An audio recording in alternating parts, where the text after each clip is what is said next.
திருவள்ளூர் அரசு மருத்துவக் கல்லூரி மருத்துவமனையில் 2 நாட்களாக சிடி ஸ்கேன் பழுதடைந்துள்ளதால் ஸ்கேன் எடுக்க முடியாமல் நோயாளிகள் அவதியடைந்துள்ளனர்.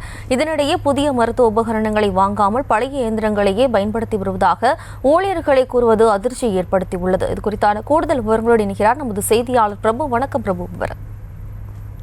வணக்கம். திருவள்ளூர் அரசு மருத்துவக் கல்லூரி தொடங்கப்பட்டதை அடுத்து சுமார் 200 கோடி மதிப்பில் திருவள்ளூர் அரசு மருத்துவக் கல்லூரி மருத்துவமனை பிரம்மாண்டமாக கட்டி முடிக்கப்பட்ட நிலையில் கட்டிடத்திற்கு ஏற்றாற்போல் அதிநவீன மருத்துவ உபகரணங்கள் வழங்கப்படவில்லை, போதிய மருத்துவர்களும் செவிலியர்களும் நியமனம் செய்யப்படவில்லை என திருவள்ளூர் அரசு மருத்துவக் கல்லூரி மருத்துவமனையை நம்பி வரும் நோயாளிகள் கடுமையான சிரமத்திற்கு ஆளாவதுடன் உயிரிழப்புகளும் ஏற்பட்டு வருகிறது.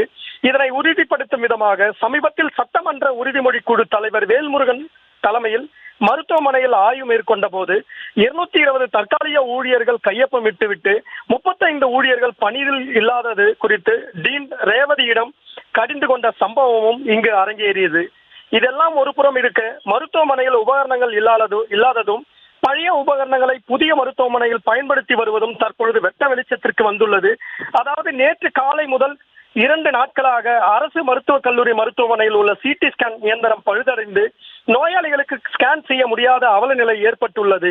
இதனால் சிகிச்சைக்காக வரும் நோயாளிகளுக்கு ஸ்கேன் எடுக்க முடியாததால் அவர்களை சென்னை ராஜீவ்காந்தி அரசு மருத்துவமனைக்கு அனுப்பி வைத்த அவல நிலை இங்கு நிலவி வருகிறது.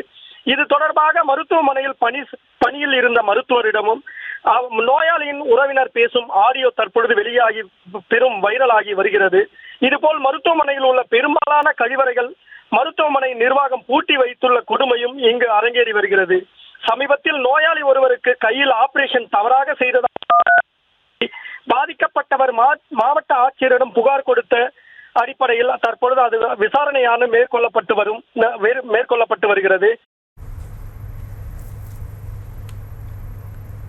விவரங்களுக்கு நன்றி பிரபு.